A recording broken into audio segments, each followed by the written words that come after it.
Hello and welcome back to another episode of Into the 99 podcast, where we've got 99 cards, because Commander's number one. I'm one of your hosts, Daniel. I've got Slothy with me here today. Slothy, how are you doing? Oh, doing pretty well. It's finally starting to get a little bit cooler out, so I'm in a great mood. How are you doing?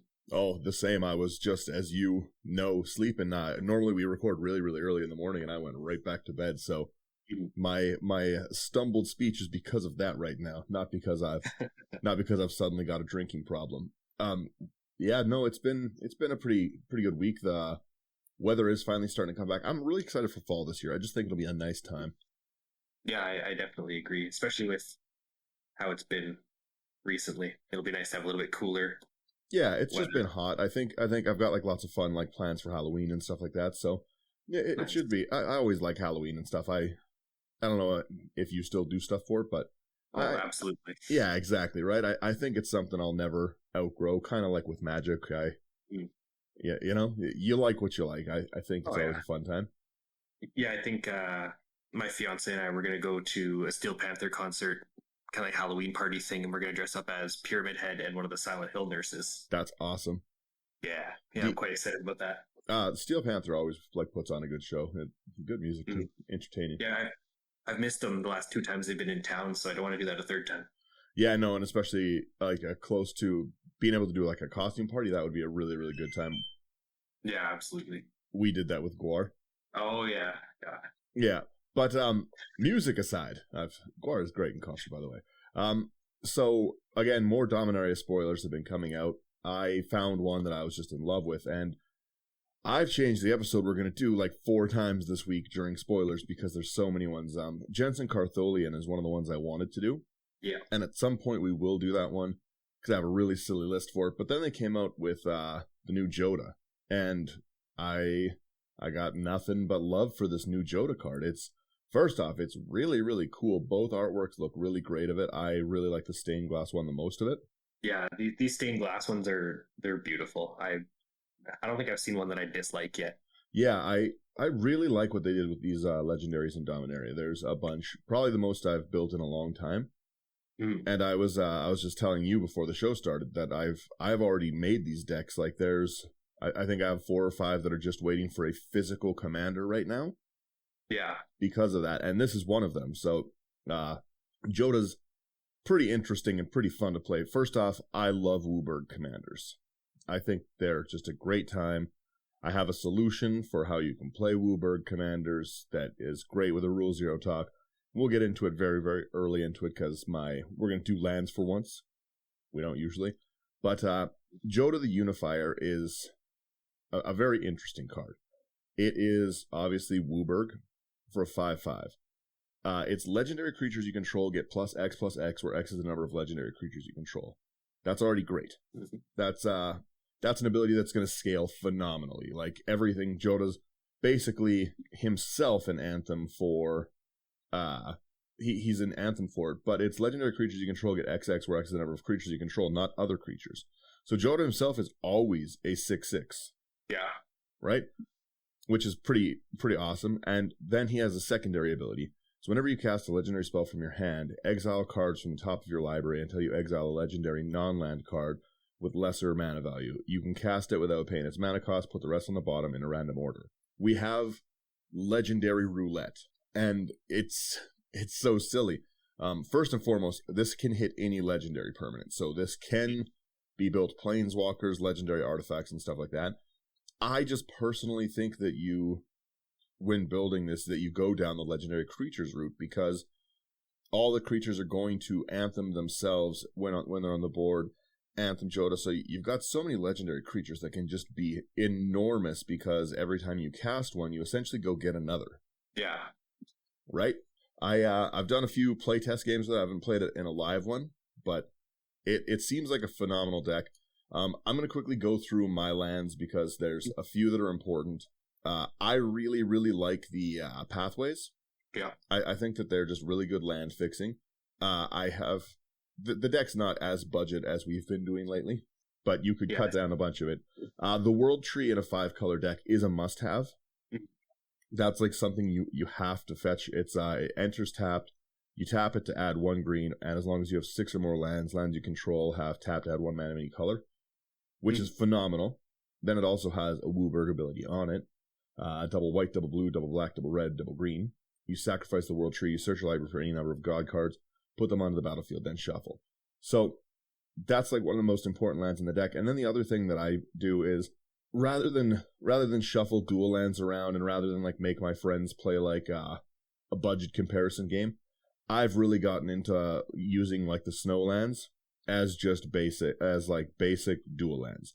So they enter like normal, they're a snow land, but they enter not tapped, and you can use one set of dual lands, either real duels or these like snow duels, and I'm totally fine with that.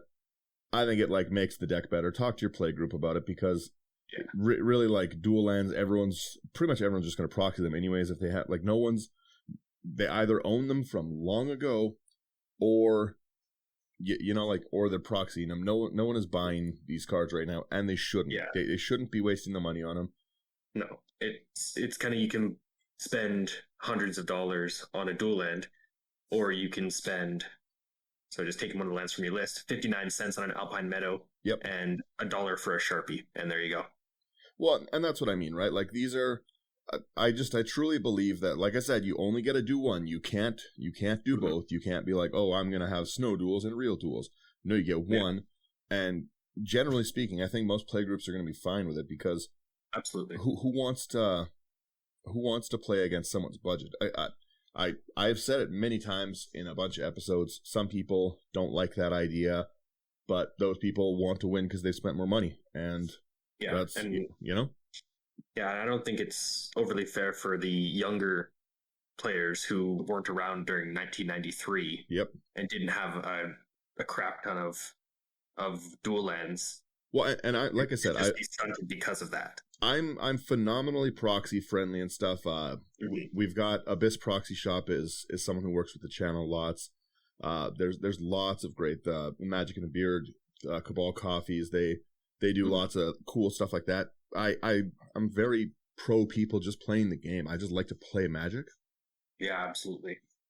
So again, this would be my budget version, but that's only because I haven't stuffed it with my dual lands. And boohoo, I'm not going to. Like, if anyone, again, if your playgroup doesn't like it and stuff, there's nothing wrong with saying you don't like something in a Rule Zero conversation. But if you don't like it, really ask yourself, like, why? Like, why should I only play a volcanic island if it costs $1,200 instead of $1.29 like a volatile fjord? Exactly. It's just like do you want to see me have to have spent that money to deserve it? If it's broken enough, then shouldn't it be banned? I could rant for a while, but that's my go ahead. Sorry. One more point before you move on. Honestly, the dual lands, personally, I don't think they're even good enough to warrant spending. I don't think any card's good enough to warrant spending $1,200 on. They're great. They make a 5-color deck function and stuff.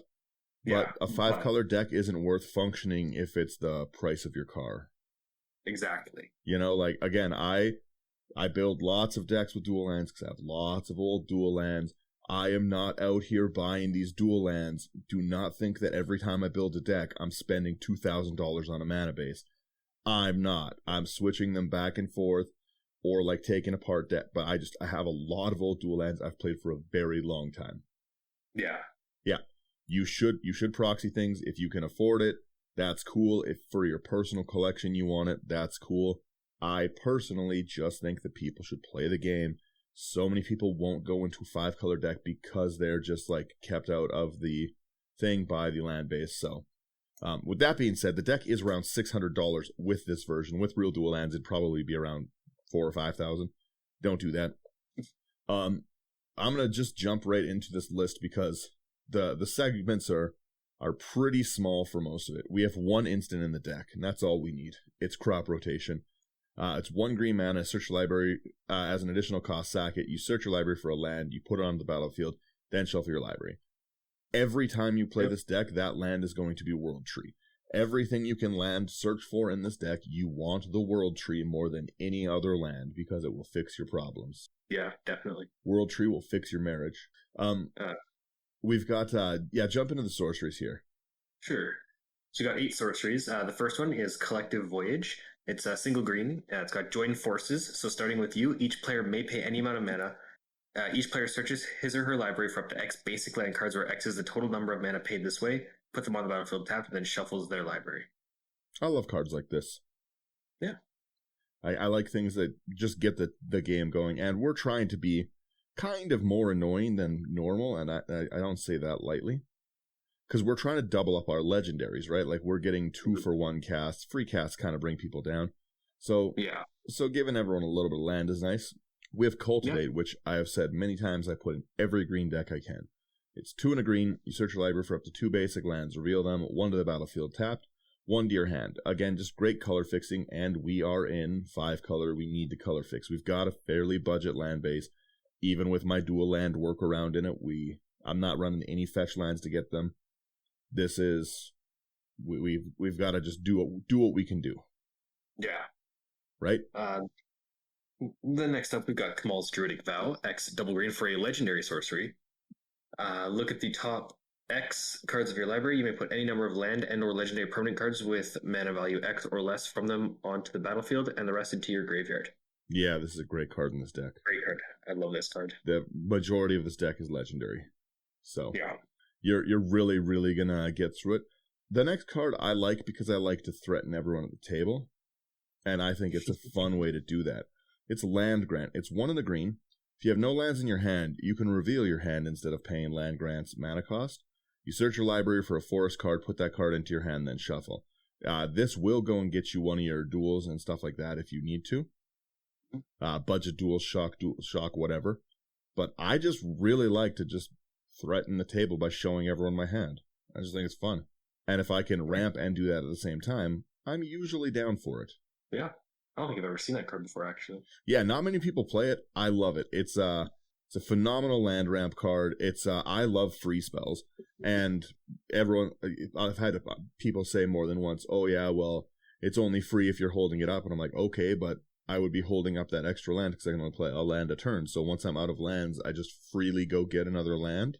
Yeah, no reason why you wouldn't. Right? Pretty great card. Yeah, definitely. Speaking of pretty great cards. Next one is Primeval's Glorious Rebirth, 5 white-black for a legendary sorcery. And return all legendary permanent cards from your graveyard to the battlefield. That's really going to matter if we get board wiped. Yeah, and looking through this, there's going to be a lot of things that people will want to get rid of. Almost certainly. Board wipes and like I said, we're not really running protection. I don't believe in the stuff. I just like to be all aggression all the time. You probably should cut this list down and include some instants. Probably should put in some Swiftfoot boots or something. I don't even think I put those in here. But this is how I like to play. I like to play with pure gasoline. And I was looking through this actually, and I was noticing how differently we build because real different. Yeah, you got a lot of answers. I got a lot of creatures. Yeah, you can't single target remove everything I'm playing. No. So we've got Sylvan Scry next. It's 1 in the green. You search library for a land card again. It's gonna be World Tree. Then shuffle your library. There's other lands in the deck. I'm sure they matter, but World Tree really, really matters, especially because I'm just gonna skip over. I'll wait till we're there. World Tree's great though. Sure. I'm gonna talk the next one too because I've said it again. My playstyle is threatening the table, right? You gotta politics good, and I put Tempt with Discovery in this deck because I love to do that. It's 3 and a green, tempting offer, search the library for a land card, put on the battlefield. Each opponent can search his or her library for a land, put on the battlefield for each opponent who searches this way. You can search for another land, put on the battlefield tapped, or put on the battlefield how it comes in. Each player who searches shuffles. I'm gonna politics by telling everyone I'm going to get World Tree anyways. It's already coming out. That's just it.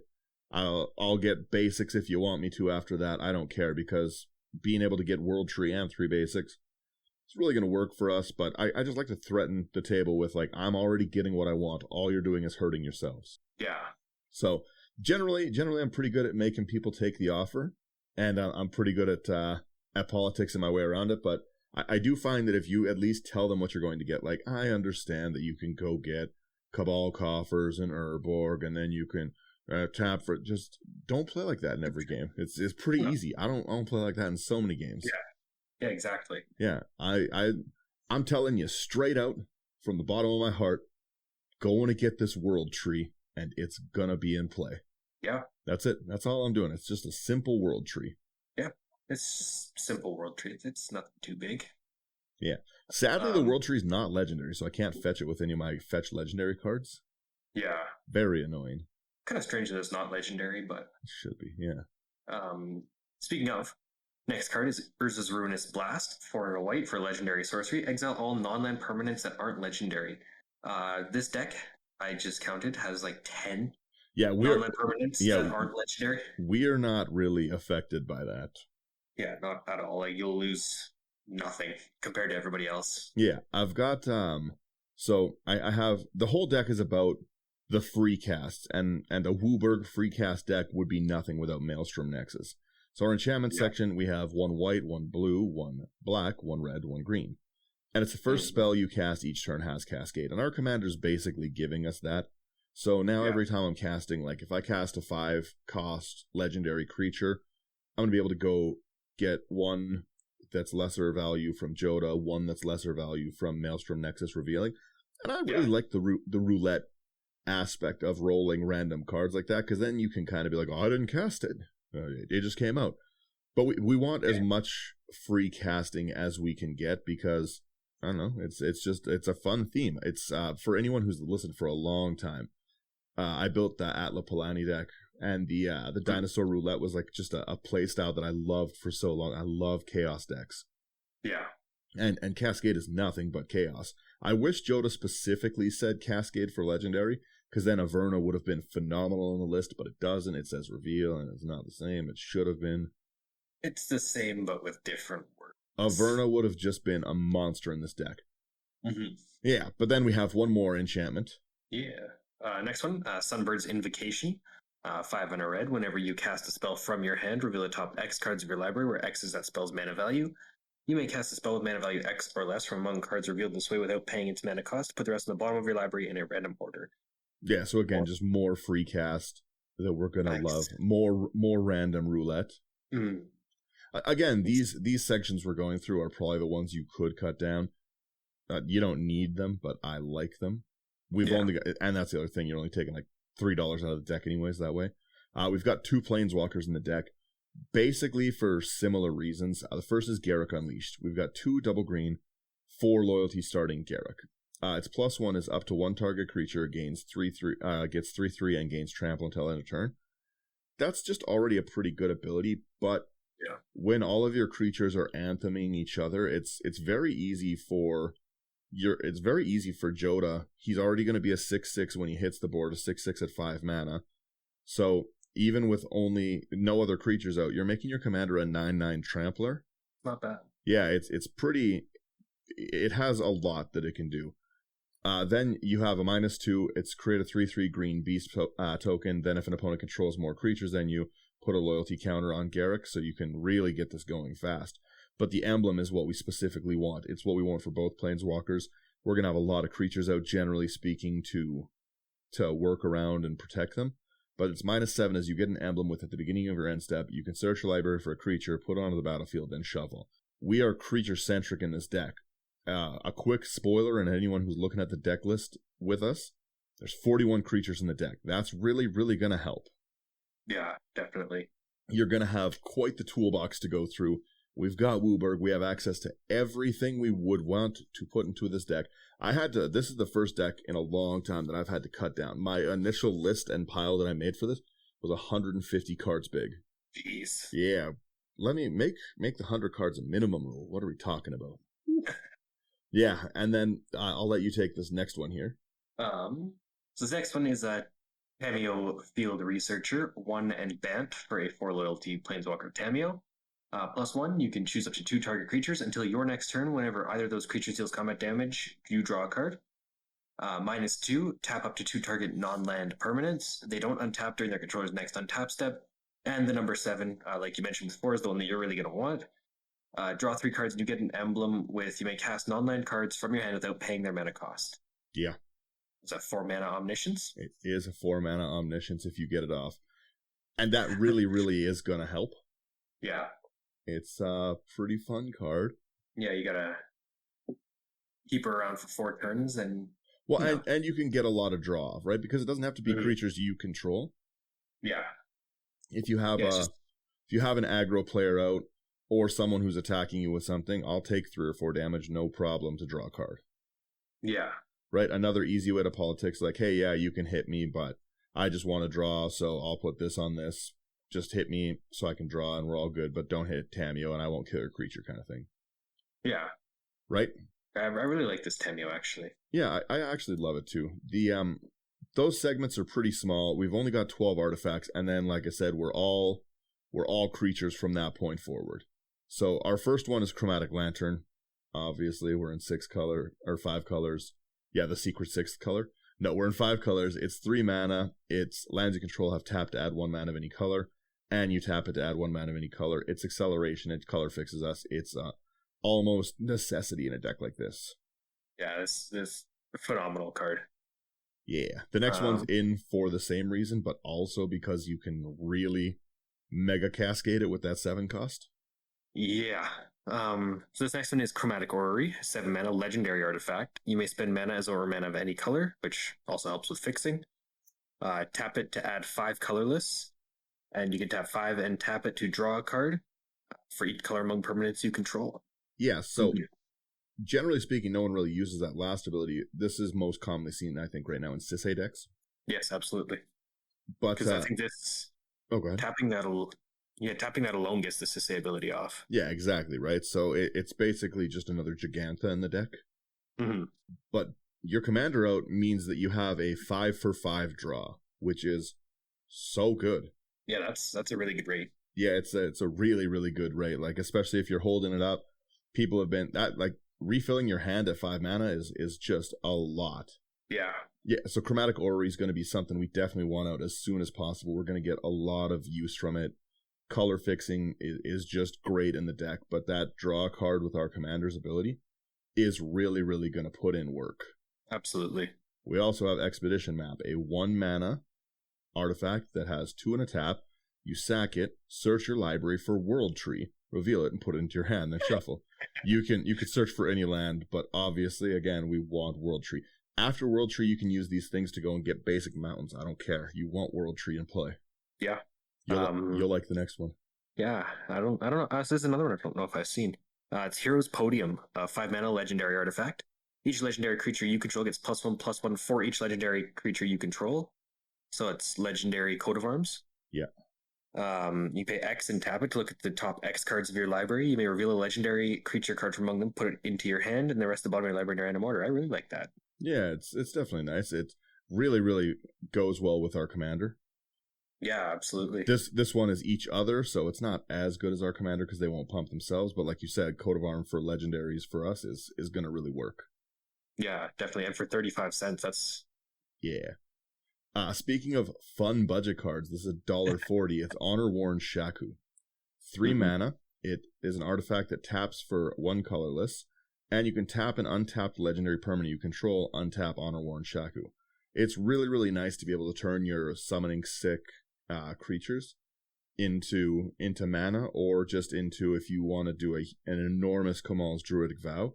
This is something that really is gonna let you do it. You can tap down all of your, say you've got 10 creatures out, you can tap down all 10 creatures to pay that X so that you can go 10 deep, and all your lands and legendaries, you're pretty likely to hit some things in this deck.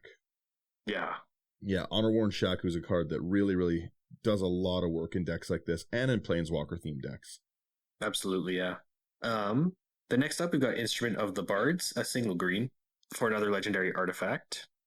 At the beginning of your upkeep, you may put a Harmony counter on Instrument of the Bards, and 3 in green, and tap it. Search your library for a creature card with mana value equal to the number of Harmony counters on Instrument of the Bards. Reveal it, put it into your hand, and if that card is legendary, create a treasure token, then shuffle. So, search your library for a creature, get a treasure token, shuffle. Yeah, it definitely does some work for us. The longer the game gets, the better it is. Like, it's not going to chain them to the field, but no, this one's going to take a little bit to get going unless there's some proliferate stuff. But once it gets going, yeah. We also have Legacy Weapon, another 7 mana artifact, huge cost in this deck. But we've got it's 7 mana. You can pay Wooburg, which we are already trying to get. and you remove target permanent from the game. That is very rough to deal with because that can hit lands. You could, in theory, legacy weapon my world tree, which I have specifically stated I am very likely to try and get. Yeah. So, legacy weapon is rough. You can, if you rush to Wooburg, you can ruin someone's colors. Like, if they're in a tricolor deck, you can just, like, start removing their, like, swamps from the game. Yeah. Well, or their swamps from the game so they don't have the color. Yeah, true. Yeah, you can play like a monster. Or, like I said, you can get rid of anything. Most things in the game don't have protection from artifacts. Yeah. So anything that's going to be, like, protection from white or protection from creatures, Legacy Weapon is going to get around it and really put in a lot of work. And I love the artwork of Legacy Weapon with Squeeze Toy in the bottom corner because I love Squeeze, a character. Mm-hmm. Yeah.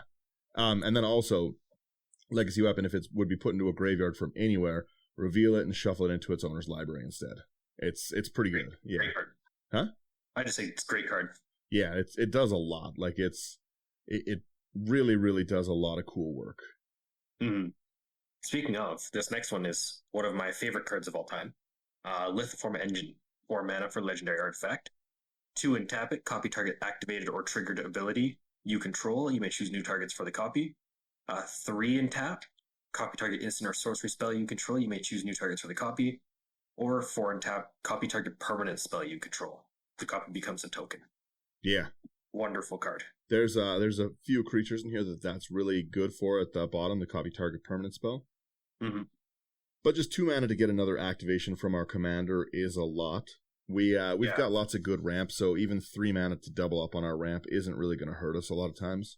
No, not at all. And again, it's going to get our legendary stuff out. The reason that we want World Tree so much is for this fun little ditty right here. Mm-hmm. It's Maskwood Nexus. It's 4 mana. Mm-hmm. Creatures you control are every creature type. The same is true for creature spells you control and creature cards you own that aren't on the battlefield. It has 3 and a tap. You create a 2/2 blue shapeshifter creature token with Changeling, which is every creature type. But, as I mentioned, Wooburg ability on the World Tree is the double Wooburg. You sack it, search your library for any number of god cards, put them onto the battlefield, then shuffle. It's going to get everything out of your library. We have 41, pretty much almost all of them are legendary creatures. That's gonna be a problem if we resolve that combo. That is gonna be something, even if we only have access to half the cards in our deck, like let's say we only get 20 of them, you're going to get 20 legendary creatures hitting the board with +20/+20 from that ability. Yeah. Yeah, it's going to be a real issue. Yeah, that's... Yeah, it's going to immediately wreck the game for everyone. They're not going to like it, but it's going to be really fun. The fact that it can just make shapeshifters and stuff is great as well. Yeah. But this is in specifically for that World Tree. We need to fix our mana, so we already are incentivized to run World Tree, and we've got a 4 mana fetch every card in our deck. Not bad. Yeah, it's definitely a worthwhile combo, including, in my opinion, it's very fun. Yeah. Next up, we've got Soul Ring. We all know it. We all love it. 1 mana, tap it, add 2. Yeah, I'll let you take the next one, too, because I think you'll enjoy what it does. Yeah. So this next one is the Circle of Loyalty, 4 double white for Legendary Artifact. Costs 1 less to cast for each knight you control. Creatures you control get +1/+1, and whenever you cast a legendary spell, create a 2/2 white knight creature token with Vigilance. 3 and a white, and tap it, create a 2/2 white knight creature token with Vigilance. Yeah, that's awesome. That's awesome. The second one from Jodah is also cast, so if this is in play, every time you cast a legendary creature, you're going to get 2 tokens. Yeah, two soldiers or 2 white knights, 4 power for just casting your things, and then also a mana sink to do it. I really like the Circle of Loyalty. It's a cool card. We're not a knight themed deck, but we're also just trying to cast things for free. And and also if you've got your Maskwood Nexus out. Oh yeah, that's true. Then everything is a knight as well. And then the next one that we've got is just always going to do great work in a deck like this. We've got Thran Temporal Gateway. It's 4 mana, another legendary artifact, so it can be rouletted into, and it will trigger our roulette. 4 mana, you tap it, and you can put a historic permanent card from your hand onto the battlefield. Artifacts, legendaries, and sagas are historic, so we can cheat out a lot of our bigger cost things with this. This isn't going to hurt us to hit on the battlefield. this is going to put, I would say, the majority of our deck into play because artifacts, legendaries, and sagas are historic, and things that aren't that, we only have 9, 10, 11 cards in the deck. Everything else is legendary or artifact. Yeah, it's not bad. Yeah, it does a lot of really, really cool stuff. I really like the functionality of a lot of like what this stuff is doing. Mm-hmm. But now we get into why I've made the deck. And it's because I just like to play silly cards. Yeah, absolutely. So I'm going to start with the first one because I've just been loving using this card.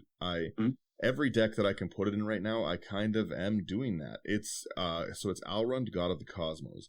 It's a legendary god 1/1. It's 3 and double blue. Alrund gets 1/1 for each card in your hand and each foretold card you own in exile. At the beginning of your end step, you choose a card type, then reveal the top 2 cards of your library, put all cards of the chosen type into your hand and the rest on the bottom in any order. We are probably going to pick creatures because we have 41 creatures. Yeah. So just that ability is great. Alrund can become huge. Generally speaking, you want him in a draw deck, but we have a deck that's already pumping our legendary creatures to insane heights. So it's not that, but Alrund has a flip side, and it's a great early game card. It's Haka Whispering Raven. It's 1 in a blue for a flying 2/3 bird. Whenever it deals combat damage to a player, return it to its owner's hand, then scry 2. So you'll still be able to get it out to Alrund whenever you need it, but just that early flying 2/3 at 2 mana that scries you 2 is really going to help you fix your like land base. You're not losing the card a lot of the times with the flip cards. The other side, you're kind of stuck. You're married to that side. Yeah, this one has. I really like that it does return. Yeah. Itself. Next up we've got Arcanus the Omnipotent. 3 triple blue for a 3/4 legendary wizard. You can tap it to draw 3 cards, which is in itself an amazing ability. 2 double blue, return it to its owner's hand. Yeah. Arcanus is, just the tap and draw 3 is wicked. Yeah, that's awesome, man. That's not conditional either. Yeah. I definitely like that one. We've got Bloom Tender. It's come down a ton in price lately, which has been great. It's 1 in the green. For each color among permanents you control, you add 1 mana of that color. That's really, really going to help us. We're again in 5 color with our commander out. We've got something tapping for 5 mana at a 2 cost. It's going to be awesome. Early game, it's going to tap for at least a green. It's going to put in work for us. Yeah, absolutely. Next up, we've got Braid's Conjure Adept. 2 double blue for a legendary human wizard. 2/2. At the beginning of each player's upkeep, that player may put an artifact, creature, or land from their hand onto the battlefield. Yeah. Some nice group hug stuff. Yeah, exactly. Fun old group hug. Another great way to cheat in things that we like. Mm-hmm. Yeah, this deck is very high costed, so having as many free cast stuff is going to put in a lot of work. Yeah, free roulette's fun. We have Captain Sisay because you almost have to in a Legends Matter deck. It's 2, 1 green, 1 white for I think it's human soldier legend. I can't remember its actual type. It just says legend. It's 2/2, search your library for a legend or legendary card, reveal that card, put it into your hand, then shuffle your library. This is really going to just tutor us the majority of our deck. And yes, it is a human soldier. It is a human soldier, okay. It is a human soldier. Next up, we've got Damia, Sage of Stone, a 4/4 legendary Gorgon wizard for 4 and Sultai. Got Death Touch, skip your draw step, and at the beginning of your upkeep, if you have fewer than 7 cards in your hands, draw cards equal to the difference. Sorry. Yeah, refilling our hand is going to be awesome. Like I said, the fact that so many of these things are going to hit the board so big, because the likelihood, we only have a few cards. We've got Thran Temporal Gateway, Circle of Loyalty, Lithoform Engine, Legacy Weapon, Heroes Podium, Chromatic Orrery, and 2 Planeswalkers. So I think we only have like 6 or 7 things that won't be a creature on the roulette at most. Mm-hmm. So most of these are going to be hitting with a minimum of +3/+3. They're going to have Jodah themselves and their cards. So when we're looking at some of these high cost things, yes, they're high cost, but let's go to the next card, for instance, right?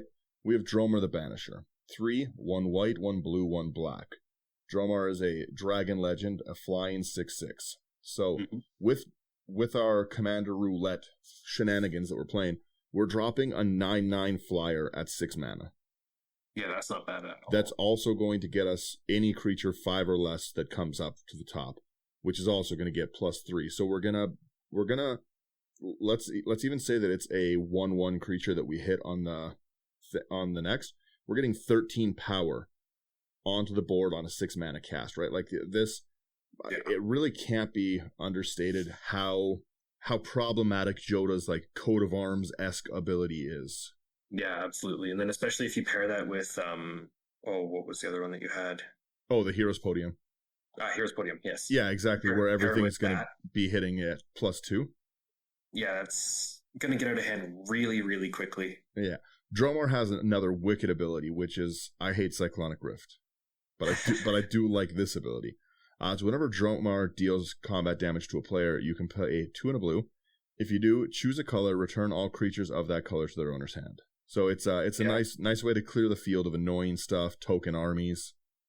You will hit your commander because your commander's every color, obviously, but that's fine. I mean, you could even use this to bounce back. I don't think you don't have one in this deck, but to bounce back Dockside, recast it. Oh, yeah. It's just, that ability has got so much utility to it. Yeah, I like the bounce, and it's not to the player you dealt combat damage to. You just have to hit anyone, and who's been in a game where you can't hit one player with a flyer? Come on. Yeah, exactly. Oh, this next card is another one of my favorites. 5 double white for a 4/7 legendary praetor. It is Elish Norn Grand Cenobite. Vigilance, creatures or other creatures you control get +2/+2, and creatures your opponents control get -2/-2. Yeah, that's a problem. Yeah, but you've got to remember that Elish Norn is going to be hitting as a 7/10. Yeah. As a 7/10, that's giving again in that same math of we hit only a 1/1 creature. We're gonna be at 13 power at 7 mana and a -2/-2. It really Jodah's ability is annoying, and it's really cool to build around. But Elish Norn is a great card for any Legends Matter deck. It's high cost, but it puts in the work. Anyone who's seen it hit the field knows exactly what it does. Mm-hmm. Yep. The next card, I'm not a bad person. Keep that in mind. I'm not. If you have to preface a card with that, I'm not a bad person, but I'm playing Legendary Roulette, and I'm buffing legendary creatures, and therefore, I'm playing Empress Galena. We've got 3 double blue for I think it's a Merfolk Legend. Again, another just old legend card. It is a 1/3 with the silly little group hug ability to pay 2 blue, tap it, and gain control of target legend or legendary permanent. This effect does not end. It's just indefinite control, and we're taking their commanders. Yeah. And this card is a Merfolk Noble. Merfolk Noble. Yeah. All right. Yeah, no, Empress Galena is something that generally will really annoy the table. You can use it to like rip away people's like very important lands from them. Yeah. You can take people's Avacons. That's hilarious. But generally speaking, you're going to take their commanders with Empress Galena, and then their commanders are going to be part of your monster legendary horde, which is going to annoy your table. But you're going to have fun, and the whole point of this is legendary chaos. That's probably what I'm going to call the episode, is legendary chaos. Because you're just trying to ruin it. I like how you said that you're not a bad person. Then you're talking about like degeneracy of taking people's commanders from them. That's taking their lands from them. Yeah. Yeah.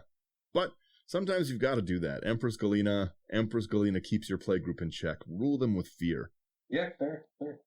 Better to be feared than loved, I guess. Yeah, the next card is great on both sides, and one of my favorite artworks in Magic. Yeah. Please, you take this one, yeah.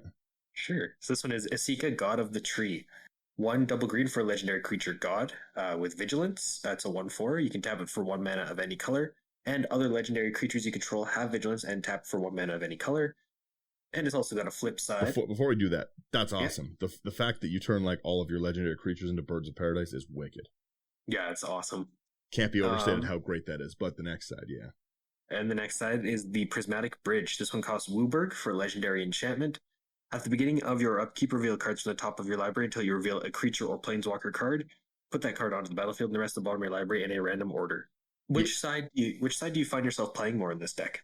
So because both are so good in this one. Yeah, it all depends. Like early game, you're gonna want to seek out. Not like number one, it's gonna have the ramp. It's gonna turn every other legendary creature you have out into ramp. It's gonna be great for that. And then late game, it just adds like once you have Wooburg, I think you're gonna want to like once you have the ability to reliably make all your colors, the ramp you need as much goes out of the window because the fact that you can just every turn go to your next creature in your more roulette fashion.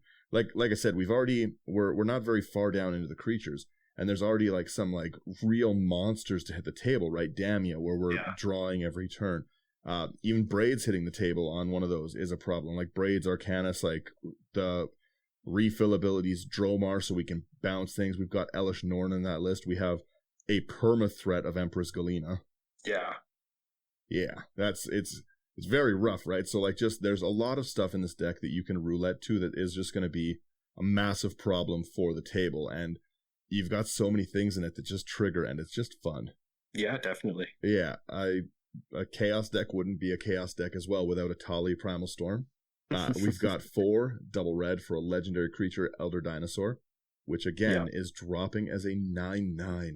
Yeah. When a Tali Primal Storm attacks, exile the top card of each player's library.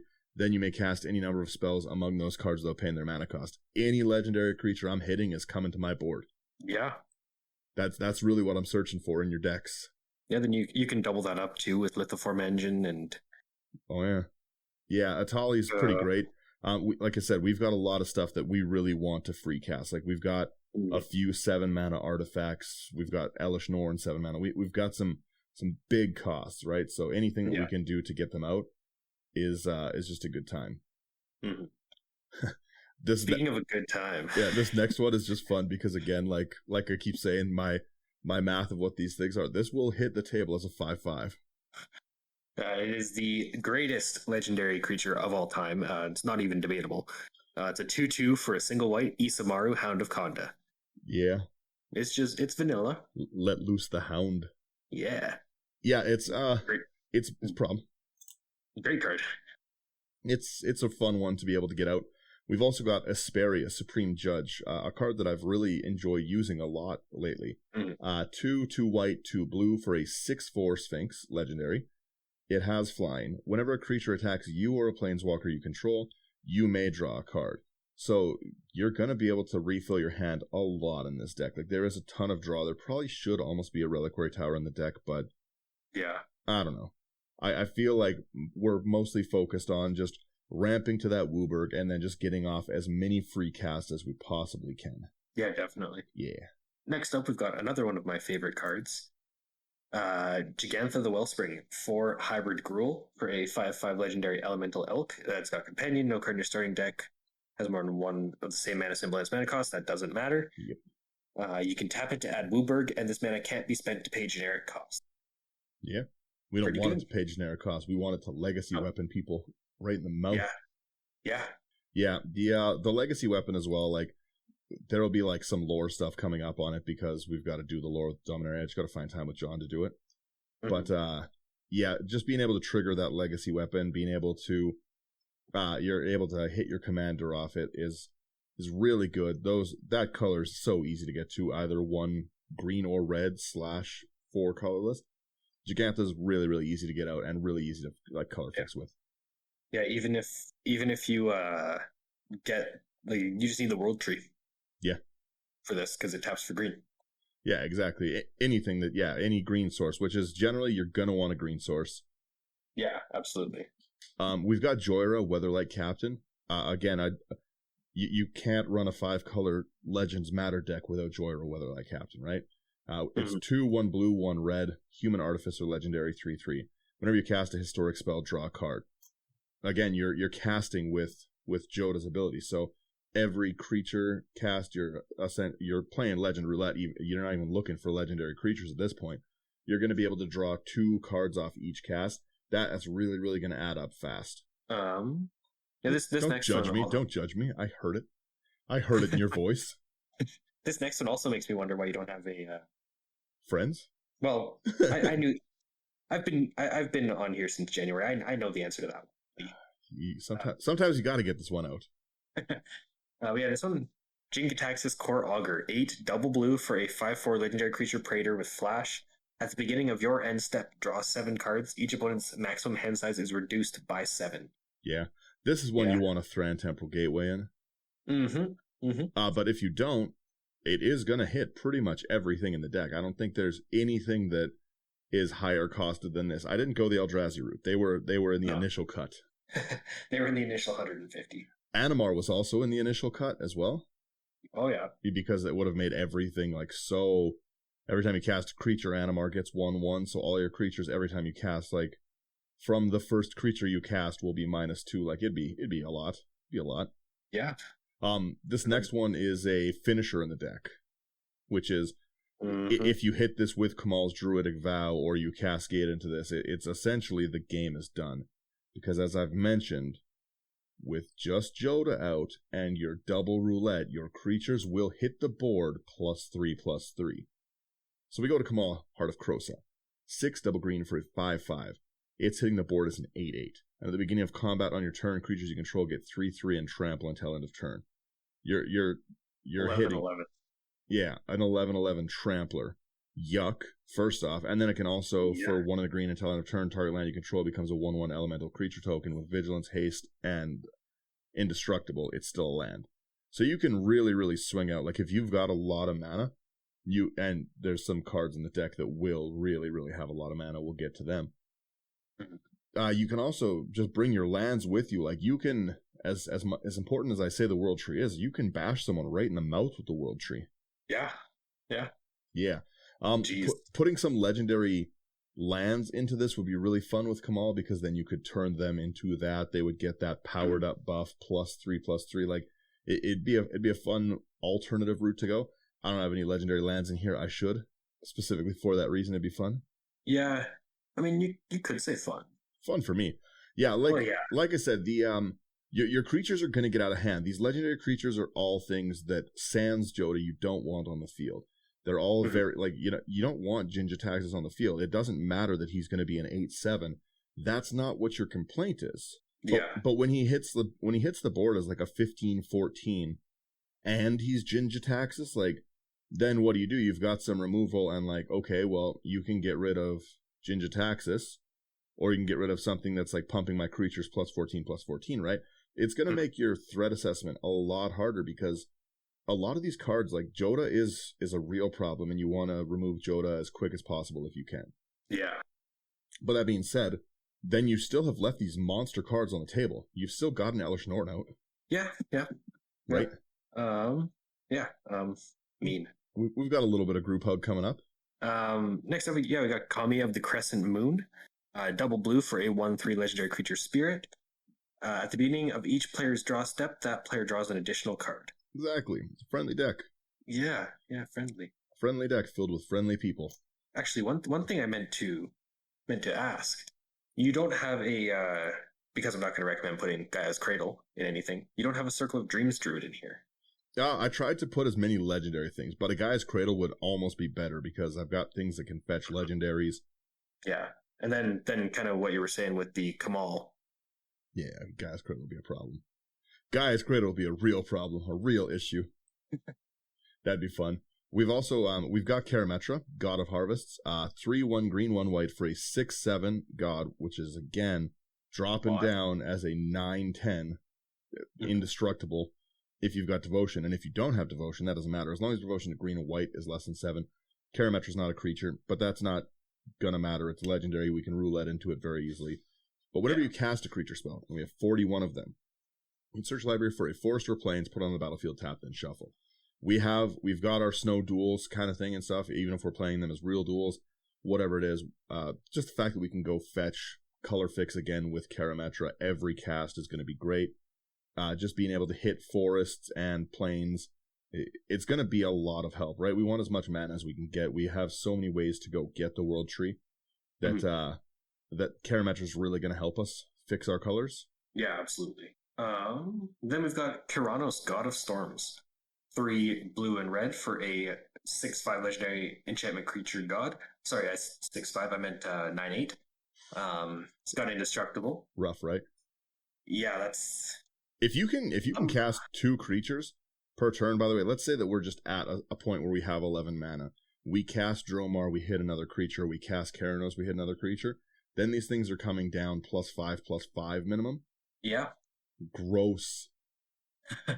This is why we run interaction, everybody. Nah, this don't do it. Deck right here. Don't do it. If you play against this deck, please do not let Jodah hit the battlefield. Please do not let Threat Temporal Gateway hit the battlefield. Yeah, Threat Temporal Gateway is a problem. Stop him as much as you can. But it's got, as long as your devotion to blue and red is less than 7, Keranos is not a creature. Reveal the first card you draw on each of your turns. Whenever you reveal a land card this way, draw a card. Whenever you reveal a non-land card this way, it deals 3 damage to target creature or player. Lightning bolts and land double draw. Not bad. Yeah, right? We have Kethis the Hidden Hand, 1 white, 1 black, 1 green. It's a 3/4 elf advisor. It's pretty good stats. Legendary spells you cast are 1 less, which is really, really going to matter, especially for those like Legacy Weapon, Chromatic Orrery. That's really, really going to help us out. Yeah. Then it also is exile 2 legendary cards from your graveyard until end of turn. Each legendary card in your graveyard is you can play this card from your graveyard. So a really, really easy way to get other things back. You can make the decision to throw some things away, but you can recur some of the things you need. Yeah, like you can get rid of, as much as I hate to say it, you could get rid of Isamaru and something else. No, my boy. I know, that's as much as I hate to say it. But yeah, but if it lets you put Jinja Taxes back into play, then yeah, right. Might have to take one for the team. Yeah. Next up, we've got Kolvori, God of Kinship, 2 double green for a 2/4 legendary creature god. As long as you control 3 or more legendary creatures, Kolvori gets +4/+2 and has vigilance. You can pay 1 and a green, tap it to look at the top 6 cards of your library. You may reveal a legendary creature card from among them, put it into your hand, and the rest of the bottom of your library in a random order. Great ability. Yeah, we've got nearly nearly 50% chance to do it for every card in the deck. Like we're almost at 50. And like in our top 6, we're almost certainly going to hit 1 creature. Yeah. Then you could also have the backside of it, which is the Ringheart Crest, 1 and a green. When it enters the battlefield, choose a creature type. You can tap to add green, spend this mana only to cast a creature spell of the chosen type or a legendary creature spell. Yeah. So just early game mana rock if we need it. Yeah. Yeah, I was going to say kind of the same thing as with Isika. Yeah. Right, yeah, exactly. How you play it will depend on where you're at in the game. Again, this can hit the board as a 9/9. Yeah, it sure can. Because it's going to count itself, right? As long as you control 3 or more legendary creatures. So if you have Jodah and you either roulette into this or this is what you cast, you've got a 9/9/4/4 that is giving you fetch cards from the top of your deck ability. It really like the fact that this would be a 9/9 for 4 mana is problematic. The powers in this deck are huge. Yeah. You don't want to play against an Ensnaring Bridge at all. No. Yeah, see, we've I love this next card. You take it, please. Sure. So this next one, Quain Iterant Meddler, white and a blue for a 1/3 legendary rabbit wizard. Tap it, each player may draw a card. Each player who drew a card this way gains 1 life. Yeah. Yeah, this is a nice deck. I've changed my mind. Yeah, we've got a little bit of group hug. Who cares about Jingy Taxes? We've got Quain. The deck should also have the Ignoble Hierarch in it, but this one's Noble Hierarch, 1 green. It's got Exalted. Whenever creature control attacks alone, that creature gets 1/1. We're not really going to use that much in this, but we've also got Tap It for banned 1 green, white, or blue, right? Which is going to again fix colors early game. We have a lot of blue cards in the deck, as I'm sure you've seen. Yeah. Yeah, the next one's also really, really important to get out. There we go.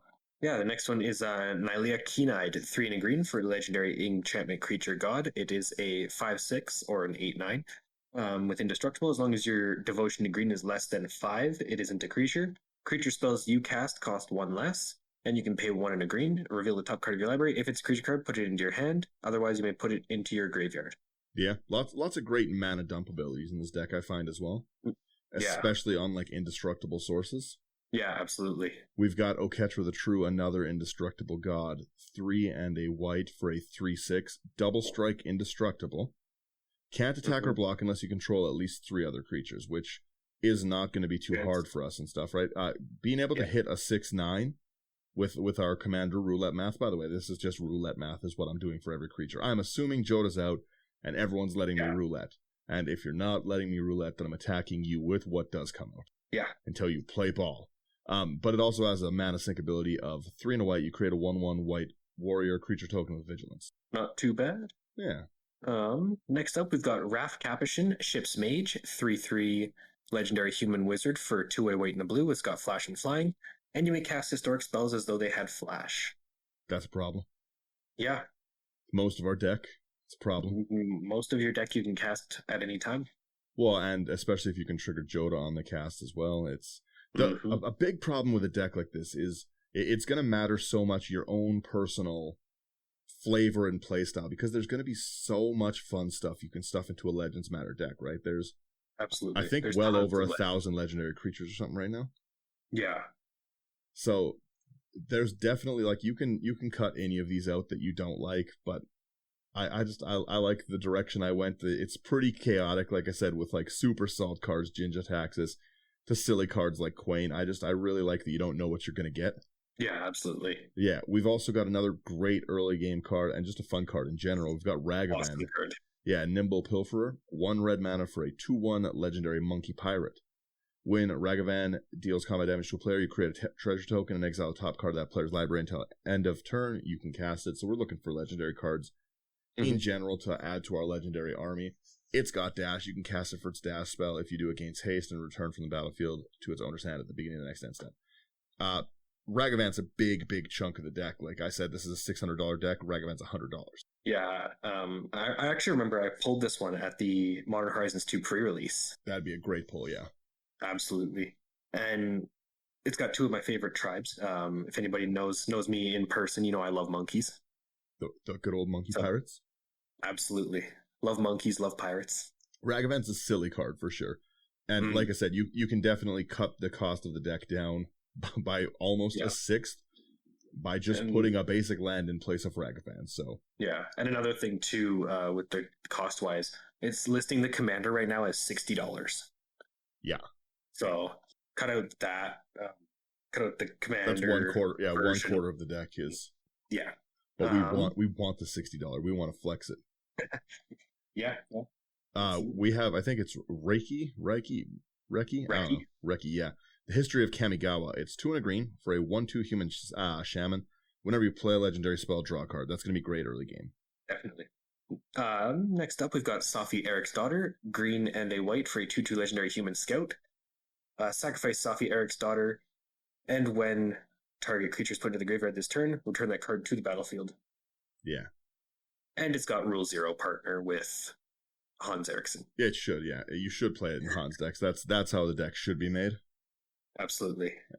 The next card is a problem for almost every card in the deck. It doesn't matter what you target in the deck with this, it is going to be phenomenally annoying.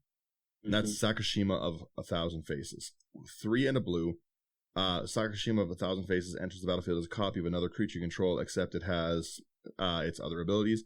And the legend rule doesn't apply. Number 1, this is going to let us lithoform engine every permanent we put in. Yeah. That's going to be a very big problem. Number 2, this hitting my commander is crazy because, like I said, every time we're rouletting, we're going to be getting +3/+3. Now it's +6/+6, but we have a second roulette, so we're really +8/+8 on every cast. That's a problem. That's something that cannot stay on the board. That's me dropping a 9/9 Isumaru. I think that's fair. That's fair. Yeah, fair and like I said, even if we're not hitting our commander with it, what do you want, a second Elish Norn out? Are you nuts? Right? Like, it's just, there's so many cards in this deck that are going to be very, very problematic that you don't want Sakashima to be hitting and stuff. You don't want a second Atalio. You don't want, like, a second, like, in any of these cards. You don't want a second Sisei where I can go and fetch double cards. You don't even want 2 Bloom Tenders where I'm going to be able to tap them for 10 mana, 2 Arcanus, I'm drawing 6 cards. Like, you don't want this. You don't. Can you imagine a second Kamal where everything is getting +3/+3 twice? Yeah, no, there is definitely not a bad target for Sakashima. Yeah, Sakashima is going to be a monster problem. I think it's a high budget card. It's $30. I really want it to come down. They need to reprint it. Yeah. But oh man, if you can get this thing on the field, losing the legend rule so that you don't have to sacrifice and being able to make copies of it like you have the ability to with it. Again, by the way, just keep in mind, you've seen the majority of this list now. Keep in mind what I said earlier about World Tree. Just imagine everything hitting at once and getting +20, +20. Yeah, it's brutal. Yeah, you don't want a 24-29 Elish Norn on the battlefield. No. Nobody wants that. I mean, you do, but... Well, and that's the thing. If Sakashima hits the board with that 20-20 Elish Norn out, where everything's getting -4, the game's pretty close to done then. Mm-hmm. I would say it's pretty close to time to go to bed. Yeah, pretty much scoop it up, start a new one. Yeah. Please take the next one. Yeah, so the next one, another Sakashima. Sakashima the Imposter. 2 double blue for a 3/1 legendary human rogue. As Sakashima the Imposter comes into play, you may choose a creature in play. If you do, Sakashima comes into play as a copy of that creature, except its name is still Sakashima the Imposter, it's still legendary, and it gains 2 double blue, return the Sakashima the Imposter to its owner's hand at the end of the turn. Yeah. Yeah, pretty good. Again, you also don't want repeat everything I just said, but about this one. Yeah, so -6/-6 off of Elish Norn. Yeah, you don't. Yeah, you don't. Could you imagine if you hit both of these in that big, or in the Kamal's Druidic Vow? Yikes! Yeah, hit 2 of these and you hit like 3 Atalis that are gonna be like 3/9/9 Atalis. Gross. It's the Sakashimas are really really fun. We've got also I said we had some Rampa coming. Savala Explorer returned, 1 green, 1 white, Elf Scout, 2/4 legendary creature, has parlay, and I love this card. I put this card in pretty much every deck I can because it ramps so good, and it's just so fun to play. It's each player reveals the top card of their library. For each non-land card revealed this way, you add a green and gain a life, then each player draws a card. This is going to be some group hug, but if you hit everything in it, it doesn't cost any mana to activate, so you're getting 4 green, 4 life. That's a problem in this deck when we're trying to cast something like Elish Norn that I keep saying, like Legacy Weapon. Now we're casting Legacy Weapon with only 3 mana on the board, so even if I have Selvala out, I hit Selvala's ability, and everyone hits the top, we have the mana turn 2 or turn 3 to drop Legacy Weapon, to drop Chromatic Orrery. You don't want me to drop Chromatic Orrery on essentially, like, turn... Let's say that we play... We're just on curve. We turn 1 Soul Ring, turn 2 Selvala. On turn 3, we don't even drop a land, but we drop Chromatic Orrery and bring Jodah out turn 3. Yeah, you don't want to have a player play a 7 mana spell while you're playing your Arcane Signets or your 3 mana rocks. Yeah, well, and then have them drop something so explosive. Yeah, being able to ramp. I've always loved how aggressively Selvala can ramp out. And like I said, just being able to get something that impactful to the board so early potentially is great. Selvala is one of the strongest ramp cards I think available. Absolutely, yeah. And it scales to bigger groups. Most people only play in pods of 4. I sometimes play in like pretty big, like 7 or 8 man pods. So Selvala really, really does work. Yeah. Yeah, please take the next one and keep in mind our commander ability with it that I've not shut up about all game. So this next one is Selvala, Heart of the Wilds. This is the 1 and 2 green Selvala. It's a 2/3 legendary creature, Elf Scout. Whenever another creature enters the battlefield, its controller may draw a card. If its power is greater than each other creature's power, you can pay green and tap it to add X mana in any combination of colors where X is the greatest power among creatures you control. So you're going to be adding a ton of mana. It just, a nuts amount of mana. Yeah. Even again, like I said, with Jodah out, if we have just Jodah on deck, and let's say even Jodah, Ragavan, and Isamaru, Hound of Khanda, we're gonna pay 1 to add 9 of any combination color. Then we're nearly dropping down our Jinja Taxis. Like we're dropping down huge creatures, legacy weapons coming out and giving us the mana to bring it out. Like the color fixing on this Selvala is great, but the power of our creatures is just going to be phenomenally high in this game. Like I've really tried to talk about how big your creatures are going to be, because it can't be understated that like you are playing with monster legends. Like they're going to be so big. Things that aren't going to be that problematic in general. Like it's going to be realistic that you have an 8/8 Safi Eric's daughter out. Yeah, that Reki History of Kamigawa, it's going to be like a 9/10. It's going to really, really wreck your table if you get this up and running.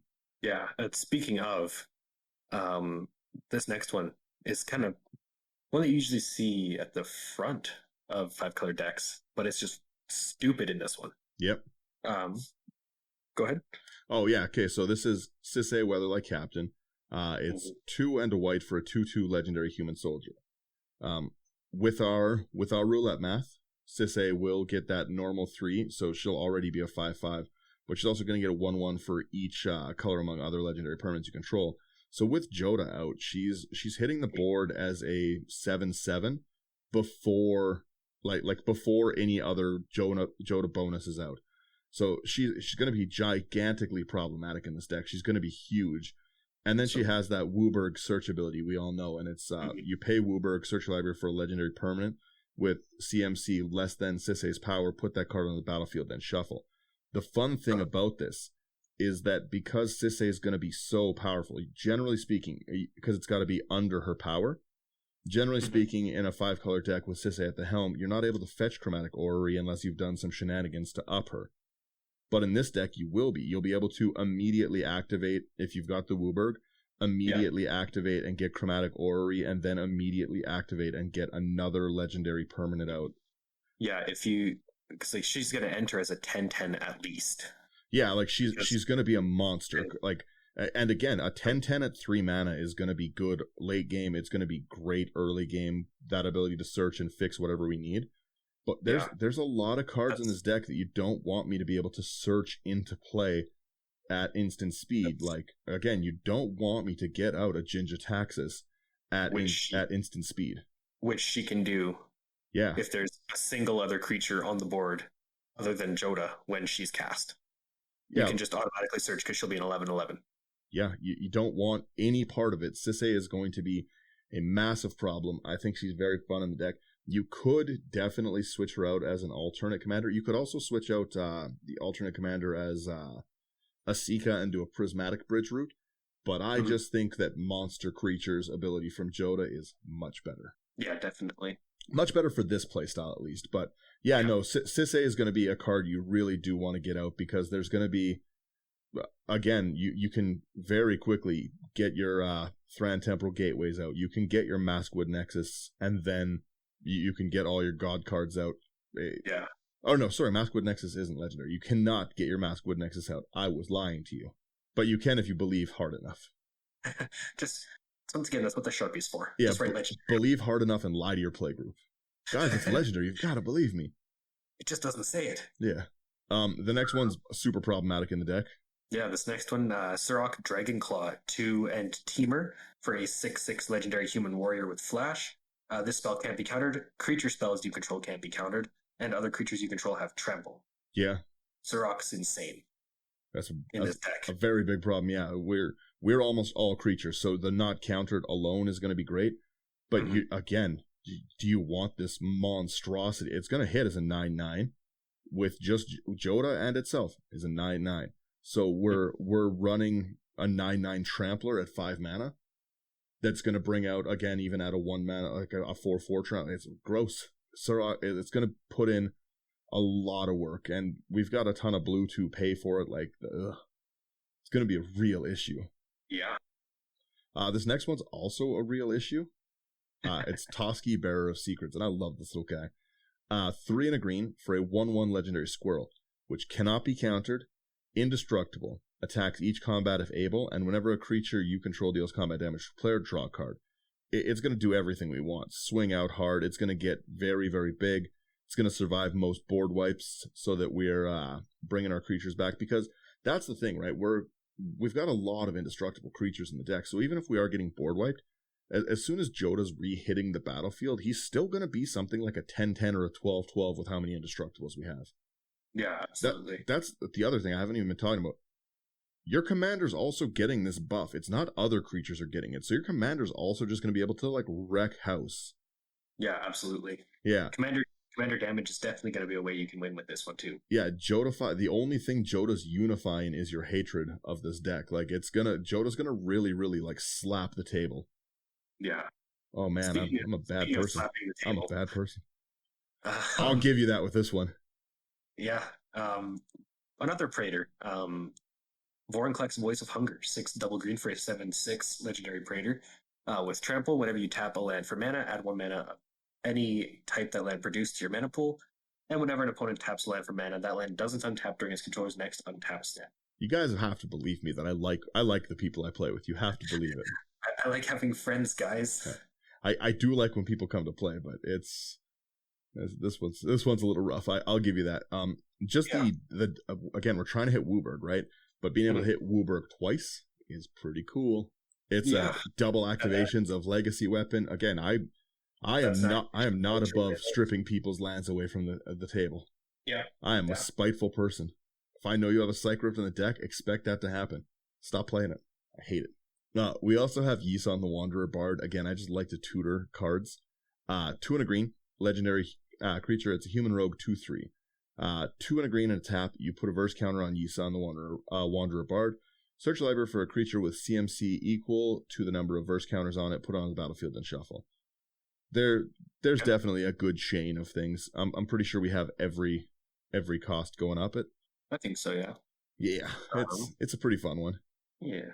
So the penultimate creature in the deck is Yomiji, who bars the way.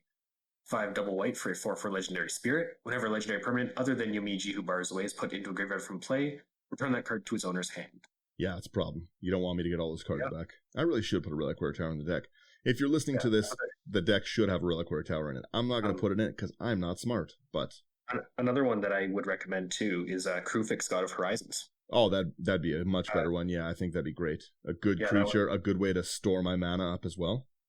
Yeah, because that's 3 green and a blue, 4/7 enchantment, legendary god, which will be able to be found through the World Tree as well.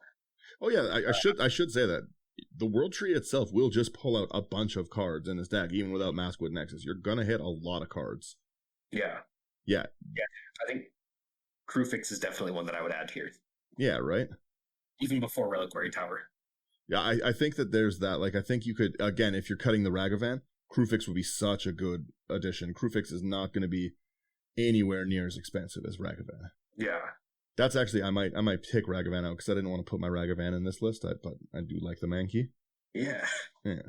And then we've got I love this card. It's Yoshimaru Ever Faithful. Yeah. 1 white mana for a legendary creature dog. And again, this is going to be a very, very problematic card with the way our deck functions. Because it's already going to hit as a 1/1. Jodah's ability is going to pump it. But Yoshimaru is whenever another legendary permanent enters under your control, you put a 1/1 counter on Yoshimaru. It's very easy. Again, if you hit this in that World Tree situation where we get 20 of our creatures, it's going to be a 41/41 huge creature. If we hit Heroes Podium, and it's going to be an 80/80. Hail Yoshimaru. Yeah. Real question, though.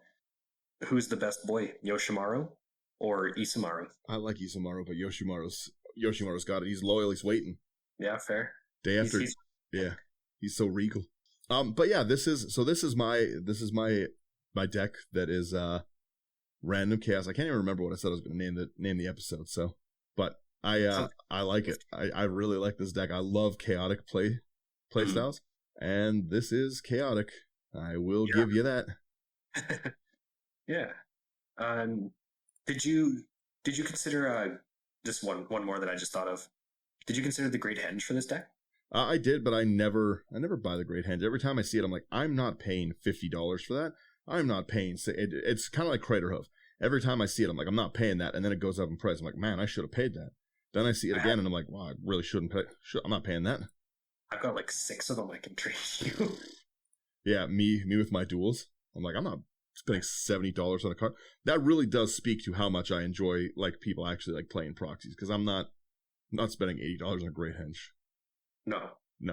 Like I've got the I think I have every version of the Great Henge actually. That's pretty cool.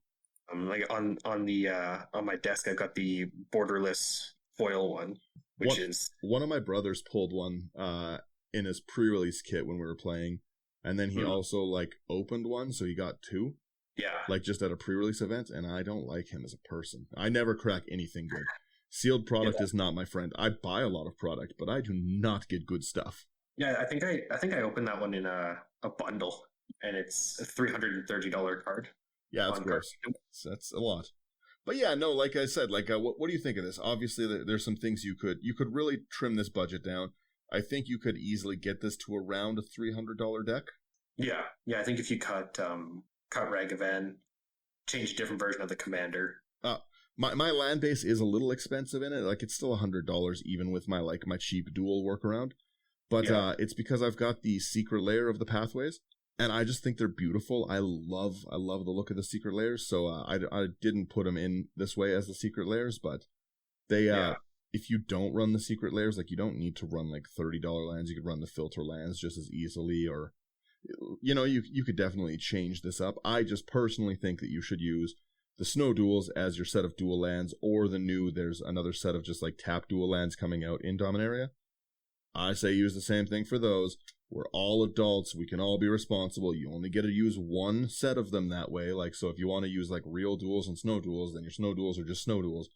But if you want to just use snow duels, then use them, in my opinion, as just normal cards, just normal dual lands, and let's play like fun Magic where you're not hampered by like the insane budget of a $4,000 mana base. Let's just be adults and have fun. Like, yes, I understand that if you were to use my rule and play with like 3 sets of dual lands, that would be a problem, but we're not doing that. Especially like it's a budget land base, not like full of like windswept heaths and stuff like that. Like, just grow up. Let's have a fun time playing Magic. I yeah. talk till I'm blue in the face about this. I got right now. I think I have like 391 decks. I took apart like 70, and then I built even more because I have a problem. I'm not buying dual lands for all those decks. It's just not going to happen. No, like you definitely shouldn't feel like you have to play against somebody's wallet. Yeah, well, and that's the other thing, right? Because like if let's say even in a worst case scenario, you're playing against someone like me who does have it.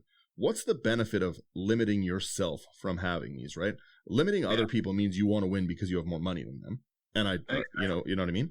Yeah, it should be you're playing against the person and their piloting abilities. But if you don't have those dual lands, what's the benefit? Do you want to play something deliberately weaker because you don't want to miss a house payment to buy a volcanic island?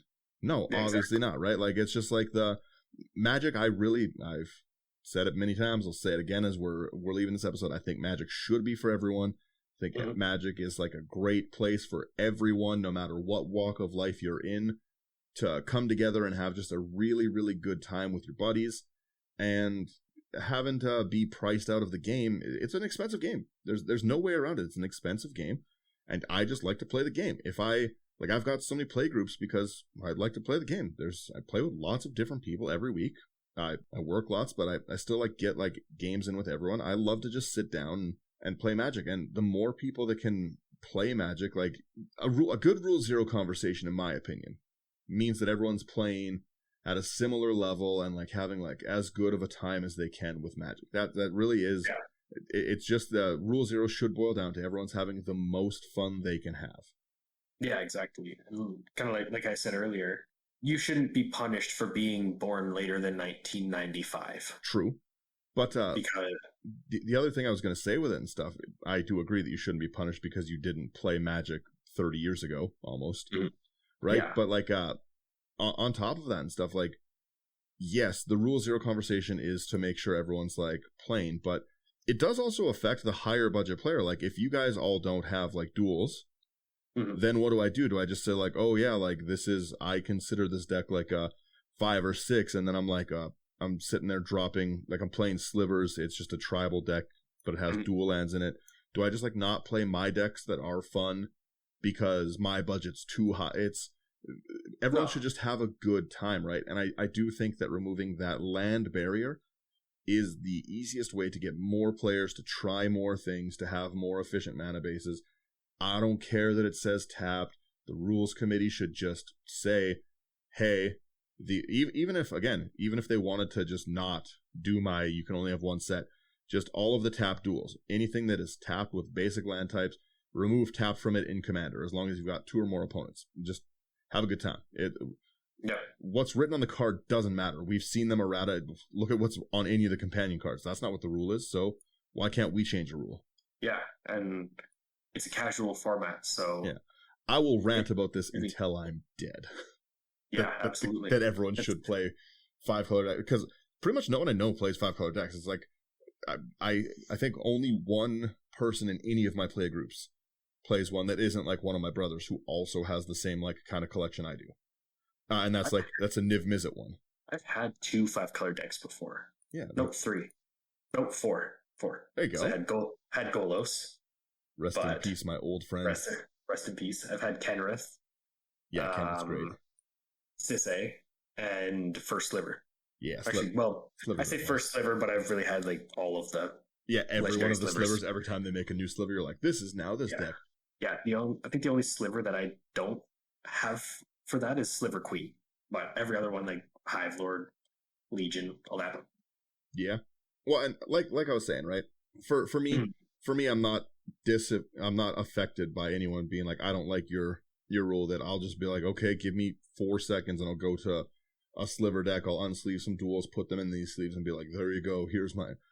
I'm not the one hurt by this. Like, I just like to play Magic. I think everyone should like to play Magic.